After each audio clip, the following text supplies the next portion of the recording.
ভাই কালী পুজো আইলেই তো আমাদের ফাটানো হয়, বাকি সময় এরা আমাদের ফেলে রাখে। এর একটা বিহিত করতেই হবে। কি করব আমরা?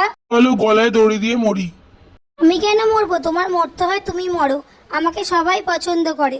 তো তুমি ফাঁসি দিয়ে মরবে না দড়ি দিয়ে মরবে সেটা তোমার ব্যাপার। তুমি বোঝোগে যাও। কে কত পছন্দ করে সেটা আমার জানা আছে। যে কোনো পুজোয় তো আমাকেই ফাটানো হয়। তুই বেঁচে না থাকাই ভালো। কত মানুষের কত ক্ষতি হয়ে যায়, কত মানুষের হার্ট অ্যাটাক হয়ে যায়।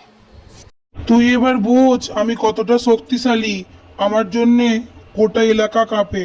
তুই সেটা পারিস? তুই কিছুই পারিস না। আমার মতো সুন্দর রূপ কি দিতে পারবি?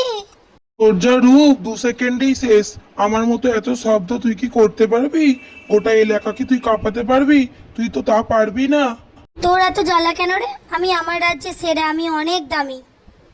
কি বললি আমার একটা বম দিয়ে তো 10টা বাজি কেনা যাবে। তোকে তো পথে ঘাটে পাওয়া যায়। পৃথিবীতে সবাই আমাকে বেশি পছন্দ করে। না আমাকে। না আমাকে। আমাকে। আমাকে। আমাকে। না আমাকে।